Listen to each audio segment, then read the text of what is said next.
Ito na ang mga pinakamaiinit na balita ngayong tanghali. Bilang ng OFW sa Israel na humihingi ng tulong sa gobyerno upang makauwi na sa bansa, umakyat na sa 150. Pangulong Bongbong Marcos, hindi pa nakikita ang pangangailangan sa mandatory repatriation. Nationwide voter registration, sinuspinde ng Commission on Elections. Impeachment ni Vice President Sara Duterte, uloy pa rin ayon sa isang House prosecution member. Sa MBC TV correspondents, 11 arestado sa anti-illegal drugs operation ng PRO 11. Mahigit 2.6 million pesos na halaga ng shabu na kumpiska. Sa MBC TV Sports, Oklahoma City Thunder 1 win away na lang sa NBA Finals title. Jalen Williams nagtala ng 40 points.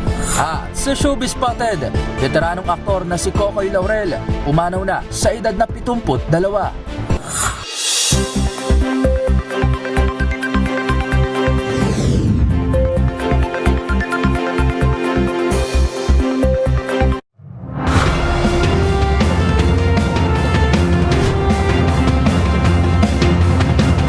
Bawat balita, makabuluhan. Bawat kwento, makapangyarihan. Boses ng Pilipino para sa Pilipino. Live mula sa MBC TV Studio. MBC TV Network News.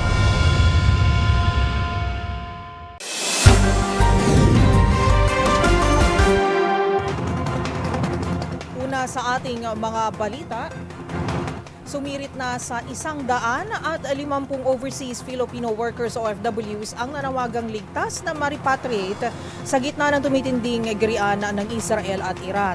Handa naman daw ang Department of Migrant Workers o DMW para sa mabilisang pagsaklolo sa ating mga apektadong kababayan. Narito ang ulat ni Rovic Manuel.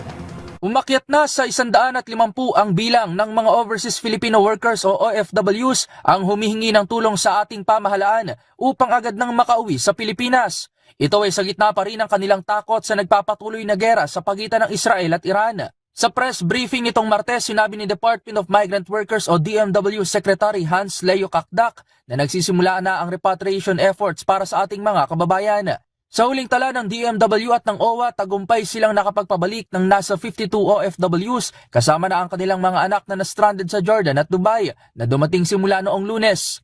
Samantala, kasabay ng lumalalang tensyon sa naturang mga bansa, may ilan pa ring Pinoy sa Israel ang nananatili pa rin doon sa kabila ng mga ulat na may mga Pinoy nang lubos na apektado ng gera. Sa panayam ng DZRH kay Glenn Repolyo, isa sa mga Pinoy na kasalukuyang nasa Israel, sinabi nitong tulad ng iba ay natatakot na rin anya siya sa mga nakikitang nagliliparang missile. Actually sir, wala pa naman po kaming nare-receive from Philippine Embassy kung ano yung report po nila na kailangan na po namin mag-repatriate. Glenn, Ako sandali. naman po ang tatanungin kung ano yung will po ng God, kung talagang sasabihin po ng bahada po namin at dito mismo sa Israel na talagang need na namin mag-evacuate ang place na ito. Siguro yun na yung time po siguro sir na need na namin umuwi po. Ayon kay Repolyo, iba ang kaniyang naranasang takot sa tuwing nakaririnig ng alarm at mga pagsabog at tanging dasal na lang ang kaniyang kinakapitan. Yung hindi mo ini-expect na bigla na lang may mag-a-alarm. Yung pikit mata ka na lang, magpupray ka na lang po na pikit mata ka na lang, hintay mo kung saan dadapo yung... Kasi pag hinto po ng alarm, hintay mo mga ilang seconds, talagang maririnig mo yung pagsabog ng bomba. Ayan. Yung pang hinihintay mo na lang kung sana Lord, wag naman ganit. Pag pumutok, yung malapit talagang danas ko rin yung takot talaga, iba rin yung takot po sir.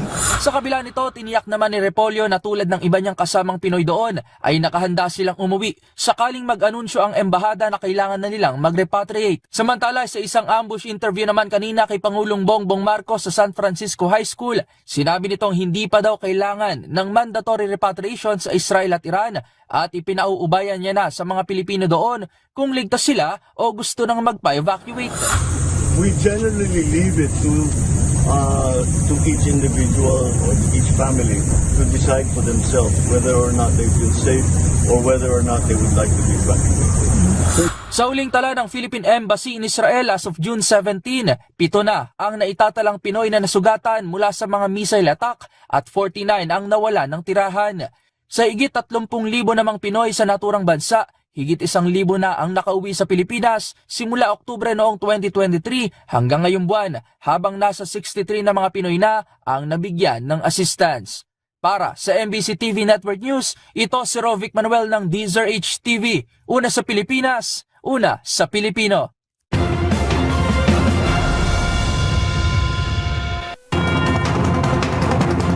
Samantala sa kaugnay na balita, umaasa naman si Israel Ambassador to the Philippines, Ilan Flus, sa agarang pagpapauwi sa mga alkalde at mga kongresista na na-stranded sa nagpapatuloy na girian ng Israel at Iran.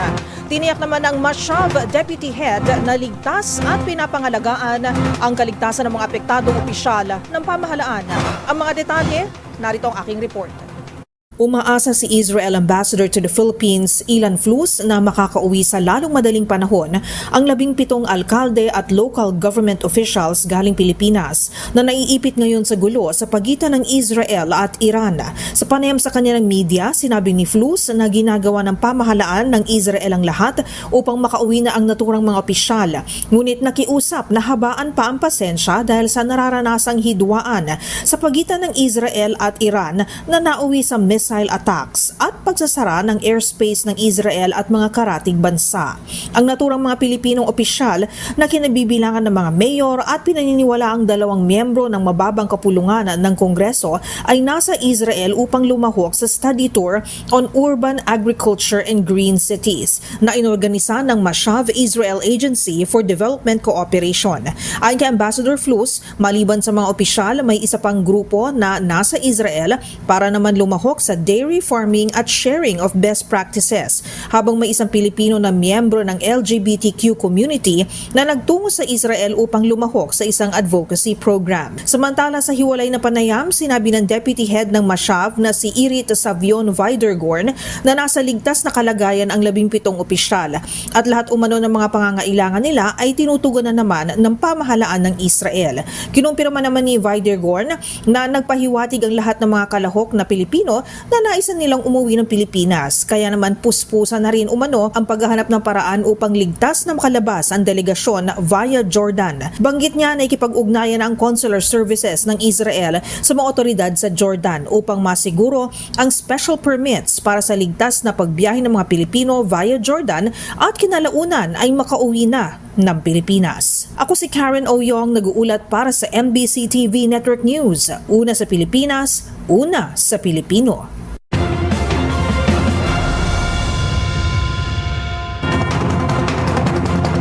Nanindigan naman si Senator Coco Pimentel na walang dapat panigan ang Pilipinas sa tumitinding tensyon sa pagitan ng Israel at Iran. Giit ni Pimentel, sa halip na magkampihan, mahalaga ang tungkulin ng Pilipinas upang muling pag-isahin ang dalawang bansa at mapigilan ang kanilang nagbabadyang digmaan. Magbabalita si Raymond Dadpaas. Walang ibang paraan upang matigil ang palitan ng missile sa pagitan ng Israel at Iran kundi sa pagitan ng pag-uusap at mapayapang pamamaraan. Ito ang paniniwala ni Senate Minority Leader Aquilino Coco Pimentel III, kasunod ng pakiusap sa gobyerno na huwag kumampi sa kahit kanino. Payo ni Pimentel ay tutulong ang Pilipinas upang maresolba ang gusot sa lalong madaling panahon. Maaring magalok na maging venue ng mga pag-uusap sa pagitan ng dalawang bansa dahil tiyak na apektado ang presyo ng petrolyo gaya ng ating naranasan sa ngayon. Maliban pa sa napakarami nating mga overseas Filipino workers o OFWs na nakadeploy sa lugar na tinatawiran ng mga missile, hindi lamang sa Israel at Iran.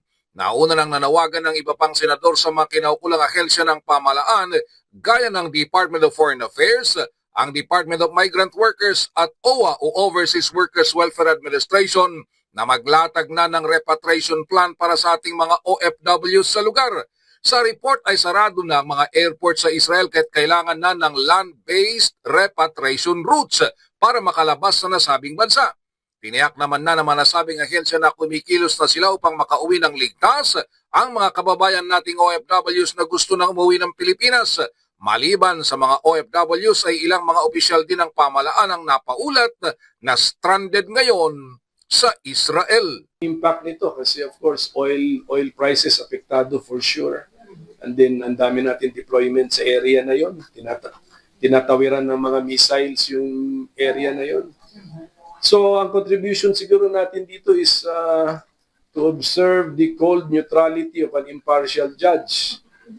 Kung pwede, mag-contribute tayo sa settlement of the issue. Huwag tayong kumampi, lumit na tayo, offer tayo to be what? Venue for talks. What? As the bridge between the two countries. Yan ang gawin natin.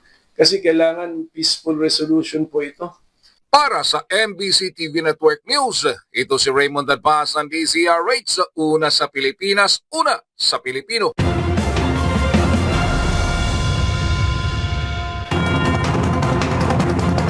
Habang hinihintay ang desisyon ng Pangulo, pansamantalang itinigil ng Commission on Elections o COMELEC ang dapat sanay nationwide voter registration sa unang araw ng Hulyo. Kaugnay ito ng nakabingbing panukala na naglalayong iurong sa 2026 ang barangay at sangguniang kabataan elections. Naritong report ni Wina Hesoro. Sinuspinde ng Commission on Elections ang nationwide voters registration na nakatakdasa ng gawin ngayong July 1 hanggang July 11. Sa panayam ng DZRH News kay COMELEC Chairman Attorney George Garcia, sinabi nito na naghihintay pa sila ng desisyon ni Pangulong Ferdinand Marcos Jr. kung ibivito o pipirmahan ang panukalang postponement ng barangay at sangguniang kabataan elections o BSKE. Ayon kay Garcia, sakali mang hindi matuloy ang BSKE, magsisimula ang nationwide voters registration sa huling linggo ng Oktubre at tatagal hanggang Hulyo sa susunod na taon o sa 2026.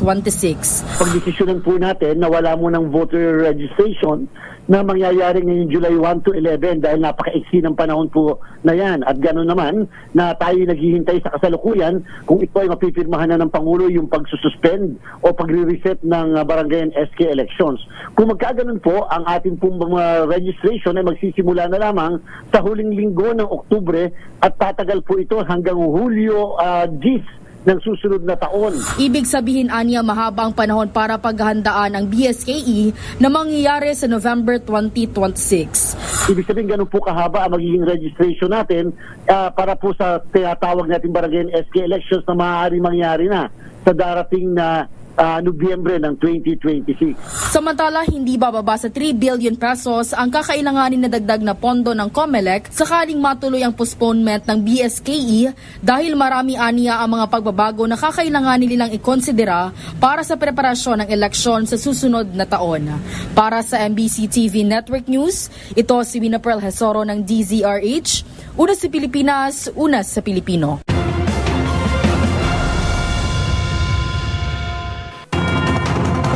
Samantala, himas rehas ngayon ng isang 66 years old na taxi driver mula Batangas na itinuturong kasabwat sa pang-hold up sa isang doktor sa Santa Mesa sa lungsod ng Maynila. Ang buong detalye ihahatid ni Boy Gonzales.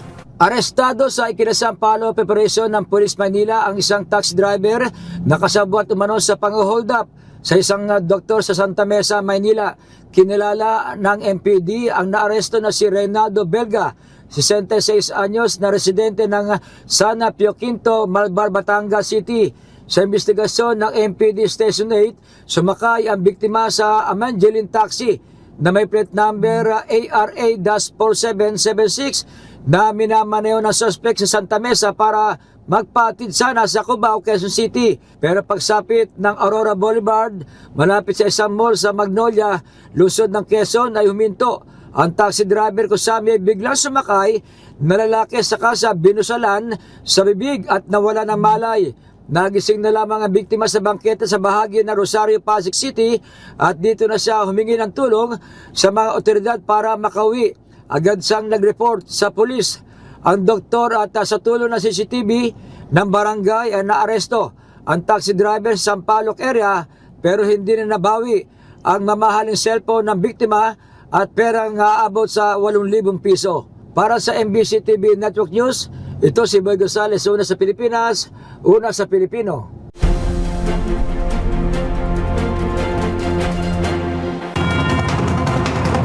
Pansamantalang nagpatupad ang Light Rail Transit 1 o LRT1 ng temporary limited operations mula Fernando Po Junior Station sa Quezon City hanggang Hilpuyat Station sa Pasay at vice versa. Sa anunsyo ng Light Rail Manila Corporation, ang private operator ng train line, naitala ang isang electrical fault sa pagitan ng Baclaran at Redemptorist Asiana Stations 8:45 kaninang umaga. Agad namang dineploy ang kanilang engineering team para i-assess at kumpunihin ang anumang problema sa lahat ng kanilang catenary facilities. As of 9:45 a.m., nagpapatuloy pa rin ang limitadong operasyon ng mga tren upang tiyakin ang integridad ng buong train line, gayon din ang kaligtasan ng kanilang mga pasahero.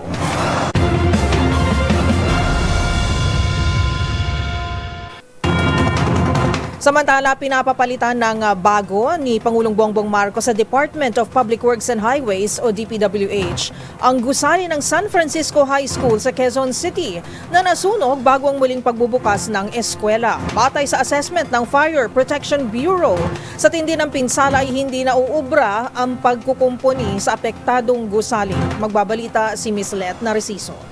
Binisita ni Pangulong Ferdinand Marcos Jr. ang San Francisco High School sa Barangay Santo Cristo sa Quezon City. Kasama ang mga opisyal ng Bureau of Fire Protection, si Quezon City Mayor Joy Belmonte at Education Secretary Sunny Angara, personal na nag-inspeksyon ang Pangulo sa nasunog na gusali ng paaralan. Matapos makita ang kondisyon ng nasunog na gusali, iniutos ni Pangulong Marcos sa Department of Public Works and Highways na agad planuhin ang reconstruction ng school building. Ayon sa Pangulo, batay sa assessment ay hindi na uubrang kumpunihin lamang ang nasunog na gusali dahil hindi na maaasahan kung pag-uusapan ang structural integrity. Sabi ni PBBM, pagkakataon na rin ito para i-upgrade ang pasilidad o gawing 4 na palapag mula sa dating 2 palapag. In the meantime, Public Works has already been, of course, I've already instructed the Public Works, the Department of Public Works and Highways. Tignan nila and what will it take, how soon can we rebuild it. Ang plano yata, ito 2 stories, gagawin 4 stories, tapos mga ibang facilities na kailangan. So, in a way, it's an opportunity for us to upgrade the building. Tiniyak rin ng Pangulo na papalitan ang nasirang mga gamit, lalo na ang teaching materials. Ayon kay Principal Marisa Rodriguez, 16 na sections ng grade 7 hanggang 9 ang naapektuhan sa nasunog na 2 palapag na gusali. 8 klase sa umaga at 8 sa hapon, nakatumbas ng higit 600 mga estudyante. Para sa MBC TV Network News, ito si Let Narciso. Una sa Pilipinas, una sa Pilipino.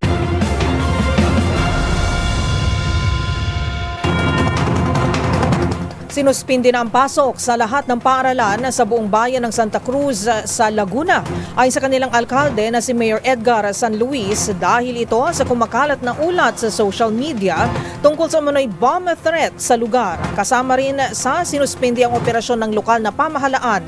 Sa ngayon nagpapatuloy ang verification ng otoridad tungkol sa naturang ulat.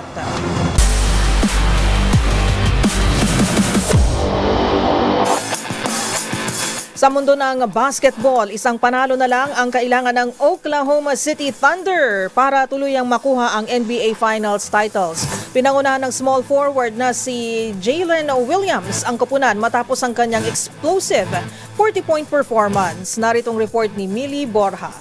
Umalagwa si Jalen Williams sa kanyang 40-point performance habang pinangunahan ni na MVP Shai Gilgeous-Alexander ang Oklahoma City Thunder sa 120-109 na panalo kontra Indiana Pacers sa Game 5 ng NBA Finals kahapon. Nakabangon pa ang Pacers mula sa 18-point deficit at nakadikit ang 2 puntos sa fourth quarter. Pero nag-step up ang Thunder at sinelyuhan ng tagumpay para sa 3-2 na series lead. Si Williams ay nagtala ng 40 points, 6 rebounds at 4 na assists, habang nag-ambag si Gilgeous-Alexander ng 31 points, 10 assists, 4 blocks at 2 steals. Sinabi ni Williams na ang kumpiyansang ibinibigay ng kanyang teammates at coach ang susi sa kanyang explosive performance. Sa kabilang panig, nanguna si Pascal Siakam para sa Pacers na may 28 points, pero nabigo silang makompleto ang comeback. Nangamba rin ang Indiana sa kalagayan ni Tyrese Haliburton na naglabas-pasok sa laro dahil sa calf injury at nagtapos lamang ng 4 na puntos mula sa free throws. Malaki ang itinaas ng depensa ng Thunder sa pamumuno ni Chet Holmgren na nagpahirap sa opensiba ng Pacers sa unang bahagi ng laro. Dahil sa panalong ito, Maaring makuha ng Thunder ang kanilang unang NBA championship mula taong 1979 bilang Seattle Supersonics kapag nagwagi sa Game 6 sa Indianapolis sa Biyernes. Para sa MBC TV Network News, ito si Mili Borja ng DZRH TV, una sa Pilipinas, una sa Pilipino.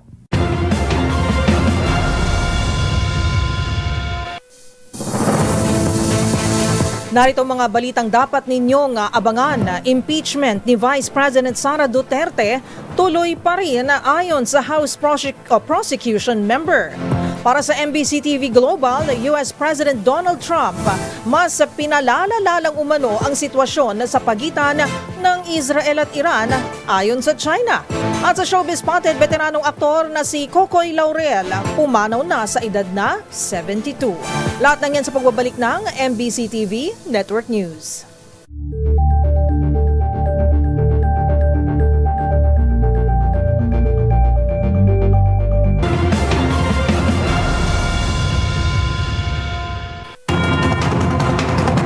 Nirimand man ng Senado ang Articles of Impeachment sa Kamara, buhay na buhay pa rin ang impeachment case laban kay Vice President Sara Duterte. Itong tiniyak ng isang House Prosecution Member lalo't naihain na rin sa opisina ni VP Sara ang writ of summons mula sa impeachment court. Una sa balitang yan si Dustin Bayog. Tiniyak ng isang miyembro ng House Prosecution Team na buhay pa ang impeachment case laban kay Vice President Sara Duterte sa kabila ng pagrimad ng Senado sa Articles of Impeachment pabalik ng Kamara. Sa panayam ng DZRH kay Manila Congressman Joel Chua, sinabi nito na buhay pang impeachment kung sa nabigyan na ng writ of summons si VP Sara at nagsimula na rin ng 10 araw para sumagot ito. Sa ngayon, pinaghahandaan din ng prosecution ang kanilang ihain ng motion o manifestation sa Senado kaugnay sa pagbibigay linaw sa desisyon nito na ibalik sa kanila ang impeachment case. Matatandaan na pagdesisyon na ng Senado na ibalik sa Kamara ang Articles of Impeachment ilang oras matapos ito mag-convene bilang impeachment court upang ipaklaro kung ito ba inaayon sa konstitusyon, bagay na pinagtataka ng House Prosecution. Ang pinagtataka lamang po namin, kasi po kung maalala po ninyo noong nakaraang impeachment, ng panahon po ni Chief Justice Corona, ang punong hukom, si Chief Justice, si Senate President Juan Ponce Enrile, may ruling na rin po na ginawa tungkol dito na ang yung impeachment complaint, pag ito po ay binigay po sa Senado, may presumption of legality. So, kaya nga kami nagtataka kung ano po itong remand o itong pagbabalik po na binigay po sa amin. Hindi rin daw masasagot kung ang impeachment ay garantiyang tatawid sa 20th Congress na isa sa naging dahilan pa ng Senado para ibalik ang impeachment. Hindi po namin maipapasa yun dahil kami po ay nasa 19th Congress. So, wala po kami sa posisyon para sabihin kung ano po ang ninanais ng 20th Congress. Pero kasi kami naniniwala na wala naman po talagang crossover dahil ang Senado po is a continuing body. So iba po yung posisyon namin dito. Para kay Chua, nais nilang mabigyan ng pagkakataon na ilatag ang kanilang mga ebidensya at patunayan ito, gayon na diniwala rin sila na magandang nilabas sa Defense Counsel ni VP Sara. Kahapon nilabas ng kampo ni VP Sara ang 16 na abogado mula sa law firm na Fortune, Narvasa and Salazar na magsisilbi nitong Defense Counsel. Samantala ayon kay Chua, sapat ang kanilang ilalatag na ebidensya upang ma-impeach ang pangalawang Pangulo na matatandaang na-impeach din ng Kamara noong Pebrero na pinabura ng higit 200 mambabatas. Para sa MBC TV Network News, ito si Dustin Bayog ng DZRH TV. Una sa Pilipinas, una sa Pilipino.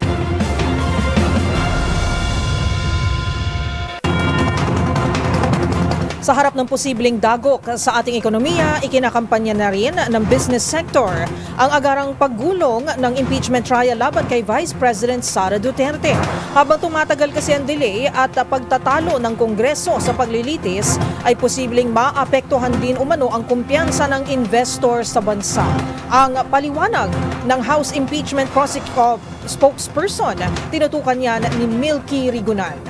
Lumalakas ang parawagan ng business community na mapabilis ang impeachment trial ni Vice President Sara Duterte para mapanatili ang katatagan ng ekonomiya.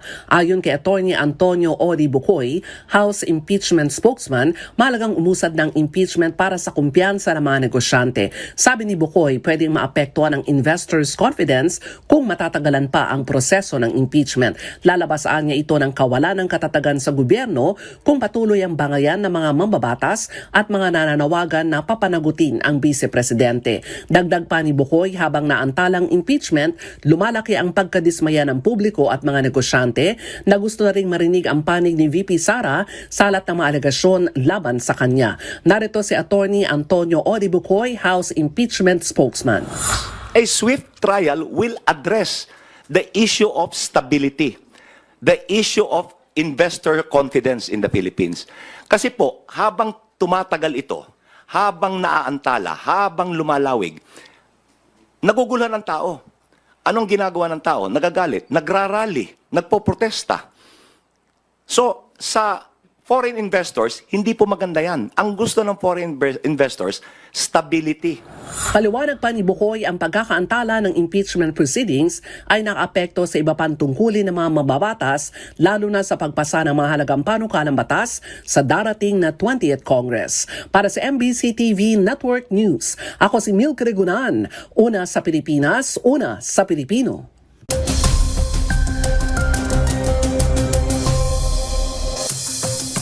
Sa ating ulat panahon ngayong Miyerkules, may nabuong panibagong low pressure area sa katubigan ng Bolinao, Pangasinan, malapit sa western boundary ng ating Philippine Area of Responsibility o PAR, alas 8 kaninang umaga. Kasabay ng easterlies, magdadala ito ng mahina hanggang sa katamtamang ulan at thunderstorms sa halos buong Luzon. Kabilang dito ang Metro Manila, Central Luzon, Calabarzon, Pangasinan, Ifugao at Benguet sa Cordillera at ilang bahagi ng Cagayan at Mimaropa. Habang mataas din ang tsansa ng pag-ulan din sa Surigao del Sur, Davao Oriental, Davao Occidental, Sarangani, gayon din sa Sultan Kudarat at Tawi-Tawi dahil naman sa Intertropical Convergence Zone. For the rest of the country, lalo na sa Palawan at Visayas, magbaon din ang payong dahil aasahan ang maaraw na panahon sa buong maghapon, maaraw o maulan. Sa pinakahuling pagtaya naman ng Pag-asa, bahagyang sisikat si Haring Araw sa Metro Manila hanggang Biyernes bago muling manumbalik ang hanging habagat, hudyat na tapos na ang monsoon break.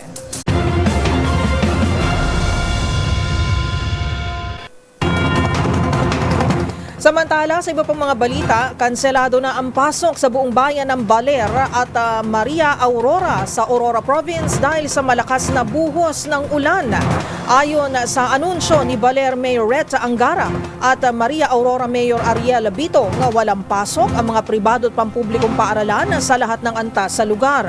Samantala, ilang paaralan din sa Bulacan at Pampanga ang hindi pa rin magamit dahil sa mataas na tubig baha.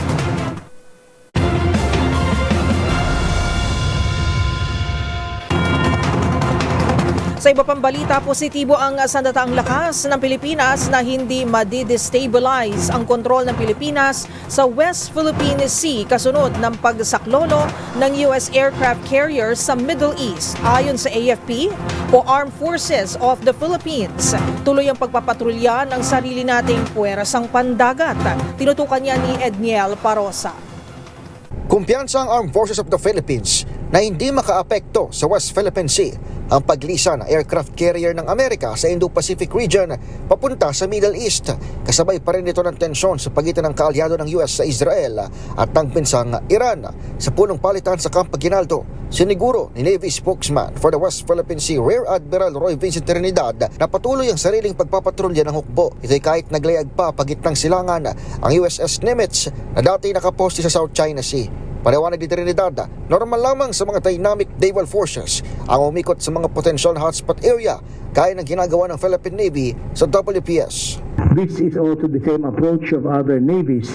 Where there is a conflict or potential hotspot, they move around their naval forces. That is all part and parcel of having a naval force. We move them around where they are needed, when they are needed. So wala pong effect yan sa ating maritime security in the West Philippine Sea. Samantala, sa iwalay na pahayag, sinabi ng AFP Public Affairs Office na handa ang mga contingency plans ito sakaling kailanganin ng asiste ng mga lilikas na Pilipino mula Middle East. Pero sabi sa DZRH ni Colonel Sergio Serenidad, pangungunahan ang operasyon ng Department of Foreign Affairs na sila nagtatakda ng alert level at repatriation sa isang diplomatic country. Para sa MBC TV Network News, ito si Edniel Parrosa na DZRH, una sa Pilipinas, una sa Pilipino. Tahasang isinisi ng China kay US President Donald Trump ang panghihimasok na umano'y nagpapalala lamang ng tensyon sa pagitan ng Israel at Iran. Habang aabot naman sa mahigit 50 ang nasawi sa isinagawang drone strikes ng Israel sa Gaza Strip sa bansang Palestine.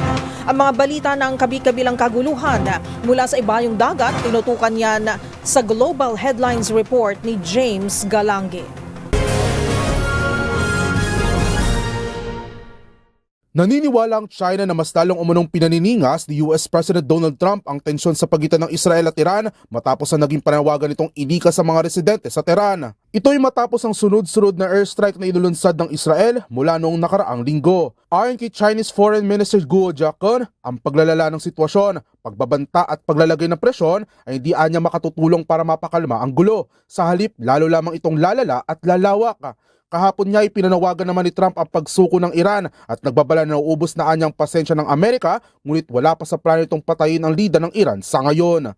Samantala, pinanawagan naman ng China sa mga bansang may espesyal na impluwensya sa Israel na akuin ang responsibilidad na magsagawa ng aksyong magpapagaan ng tensyon sa nasabing rehiyon. Sa kasalukuyan, umakyat na sa migit 220 kataong nasawi sa Iran mula na magsimula ang digmaan. Sa iba pang balita, iniulat naman ng Gazan Civil Defense Agency na aabot sa migit 50 kataong nasawi mula sa isinagawang drone strikes ng Israel sa isang aid site sa Gaza. Ayon kay Civil Defense spokesman Mahmoud Basal, bukod sa mga nasawi, umakyat naman sa halos 200 katawang sugatan na dapat sana'y makatatanggap lamang ng pagkain mula sa World Central Kitchen Aid Center. Alam naman umano ng Israel ang bilang ng mga naitalang sugatan mula sa isinagawang nilang pag-atake na kasalukuyan na nilang sinisiyasat. Kasalukuyang nasa 20 buwan na ng digmaan simula na magsagupaan ang puwersa ng Israel kontra sa Palestinian militant group na Hamas. At yan naman nakalap nating balita mula sa iba't ibang panig ng mundo. Para sa MBC TV Network News, ito si James Galangi ng DZRH TV, una sa Pilipinas, una sa Pilipino.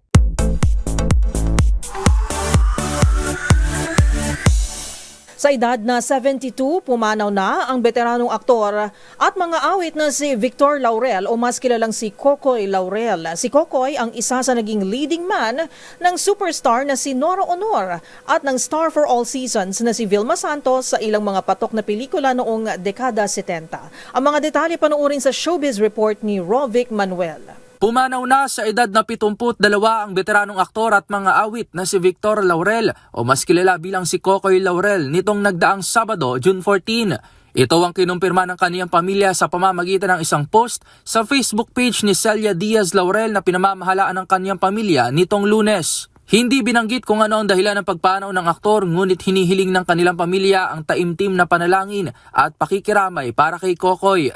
Si Kokoy ay isa sa 8 anak ng dating Vice President Salvador Doy Laurel at ng theater actress at singer na si Celia Diaz Laurel. Nakilala rin siya bilang leading man ng superstar at national artist na si Nora Honor at ng star for all seasons na si Vilma Santos noong dekada 70. Ilan sa pinagbidahang pelikula nila Nora at Kokoy ay ang classic films na Lollipops and Roses at Impossible Dream.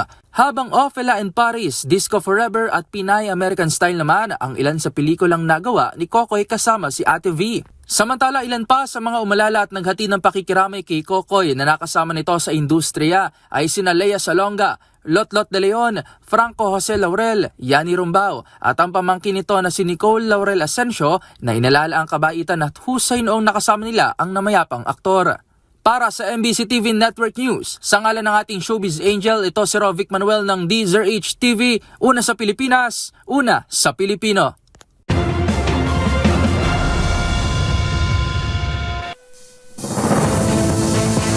Abangan sa aming pagbabalik, 6 na taong gulang na batang babae matapos gahasain ng isang 50 anyos na lalaki sa Burawin, Leyte. Para sa MBC TV Sports, Philippine women's tennis team ginulat ang Uzbekistan sa 2025 Billie Jean King Cup. At sa EO, pagkakaiba ng Mpox at chickenpox, measles at COVID-19 alamin. Yan at marami pang iba dito lamang sa MBC TV Network News.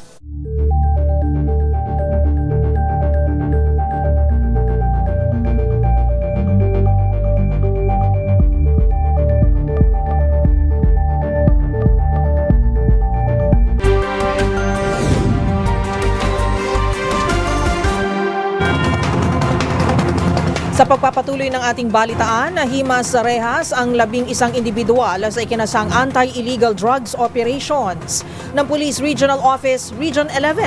Ang nasabat na shabu tinatayang umaabot sa higit 2.6 million pesos ang halaga. Yan at ang iba pang mga rumorapidong balita mula sa probinsya, hatid ng iba't ibang istasyon sa ilalim ng MBC Media Group.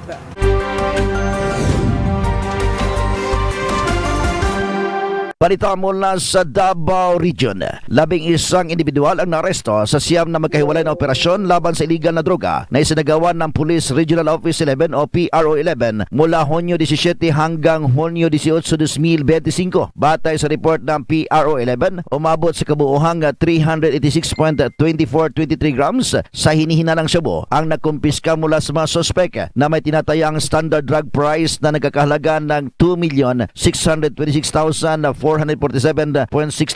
Ang mga operasyon ay bahagi ng pinagteam na kampanya ng PRO 11 kontra iligal na droga sa buong rehiyon ng Davao. Patuloy ang paalala ng mga otoridad sa publiko na makiisa laban kontra droga at agad ipagbigay alam sa kapulisan ang anumang kahinahinalang aktibidad sa kanilang komunidad. Para sa MBC TV Network News, ito si June Suter. Una sa Pilipinas, una sa Pilipino. Patay ang isang 6 na taong gulang na batang babae matapos gahasain ng isang lalaki na nasa impluwensya ng kakalasing na inumin sa barangay Kansiboy, Borawin, Leyte. Ayon kay Borawin Leyte PNP Deputy Chief of Police Lieutenant Eileen Salada, ang biktima ay isang 6 na taong gulang na batang babae, grade 1 pupil sa barangay Kansiboy Elementary School. Ang suspect isang 50 anyos lalaki na kabarangay ng biktima. Nangyari sa Leyte kagabi alas 9 sa isang minabandog bahay. Sa naturang bayan sa investigasyon ng PNP, ang biktima ay lumabas sa kanilang bahay at hindi na nakauwi kaya hinanap ito ng kanyang mga magulang kasama pang suspect. Natagpuan na may dugo sa pribadong bahagi ng katawan at nakatali ang bibig sa naturang barangay. Tinagbo pa sa Borawin District Hospital ang biktima para malapatan ang kakulangan, subalit ideklara na dead on arrival ang attending physician. Badalas 11:30 sa kagabi nakapagsumbong ang pamilyang biktima at agad naman nagkaroon ng manhunt operation ng kapulisan. May nakapagtukoy ng suspect kasama pa sa paghahanap sa biktima. Sa kasalukuyan, ang suspect na sa kustodiya ng Borawin Leyte PNP at hinihintay na lang ang autopsy report bago pa isampang kaso sa Leyte Provincial Prosecutor's Office. Mula dito sa DYV Election Radyo Tacloban, ito si Arstratetor Jimmy Angay-Angay para sa DZRH, una sa Pilipinas, una sa Pilipino. Arestadong top 4 most wanted person sa mga Pangasinan na isang 49 anyos na magsasakat residente ng Barangay Umangan ng nasabing bayan. Sa ulat ni mga OIC Chief of Police Major Arturo Melchor Jr., nadakma ng kanyang mga tauhan alas 9:58 ng umaga sa Barangay Burgos ang suspect. Ang pagkadakip dito ay sabi siya ng warrant of arrest na pinalabas ng Lingayen Regional Trial Court sa kasong paglabag sa Section 3 ng Republic Act 10883 o karnaping, kung saan napagkalooban ng piyansang 300,000 piso ang suspect para sa kanyang pansamantalang kalayaan na ngayon ay nasa likod ng Rias na bakal ng mga Tarim Police Station. Para sa MBC TV Network News, ito si Freddy Fajardo Aristertit, una sa Pilipinas, una sa Pilipino.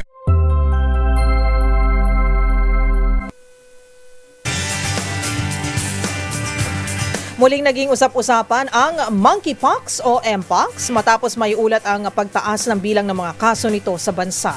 Dahil dito nababahala ang publiko at may ilan pang nangangamba na baka ito raw ay magsimula ng panibagong pandemya, bagay na pinabulaan na naman ng isang eksperto.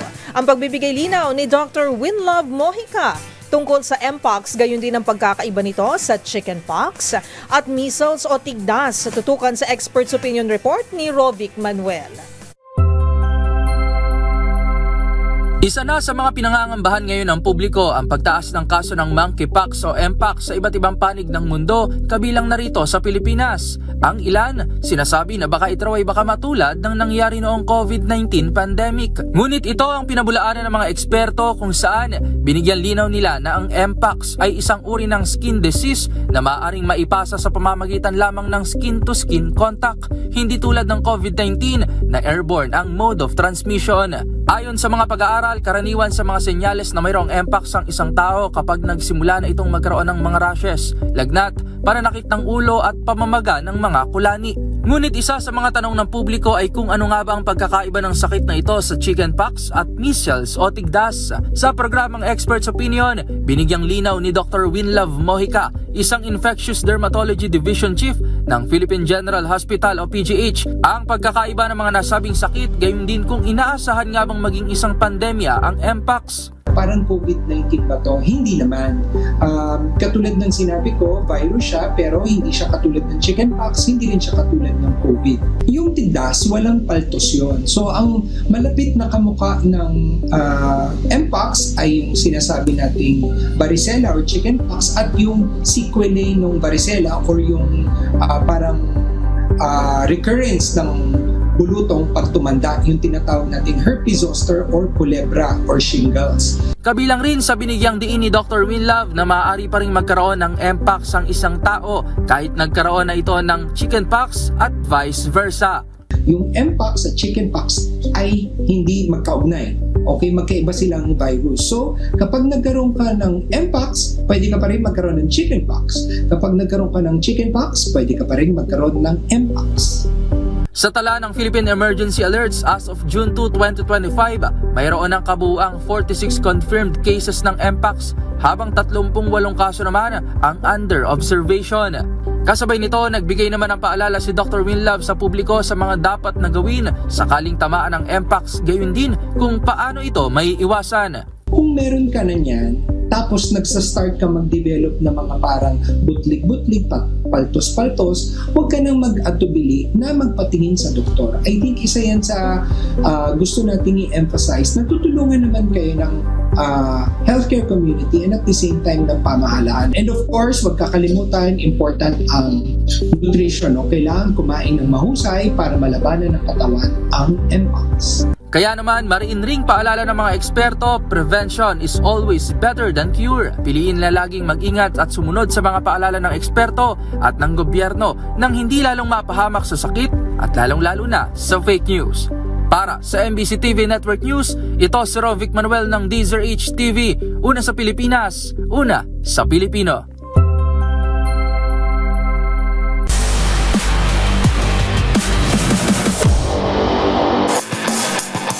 Sa mundo naman ng tennis, ginulat ng Philippine women's team ang Uzbekistan sa ginanap na 2025 Billie Jean King Cup sa Malaysia.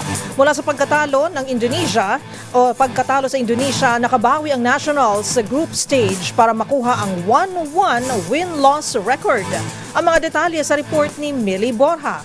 Nagpakitang gilas ang Team Philippines sa kanilang makapigil hiningang tagumpay kontra Uzbekistan sa group stage ng 2025 Billie Jean King Cup Asia Oceania Group 2 sa Kuala Lumpur, Malaysia. Nauna munang nadapa si Teniel Mades sa kauna-unahang singles match kontra kay Daria Shubina. Pero agad nakabawi ang Pilipinas sa pamamagitan ni Shaira Rivera na tinalo ang WTA number 898 na si Nigina Adboraimova. Sa deciding doubles, nagsanib puwersa sina Rivera at Alex Milliam para sa isang thriller win. Umabante sa 1-1 record ng Pilipinas sa Group B matapos ang unang pagkatalo kontra Indonesia nitong Lunes. Ayon kay head coach Dennis D, ang tagumpay ay patunay na passion at perseverance ang siyang susi sa pagtatagumpay laban sa mga pagsubok at mas mataas na rank na kalaban. At yan ang mga latest updates sa mundo ng sports. Para sa MBC TV Network News, ito si Millie Borja ng DZRH TV, una sa Pilipinas, una sa Pilipino.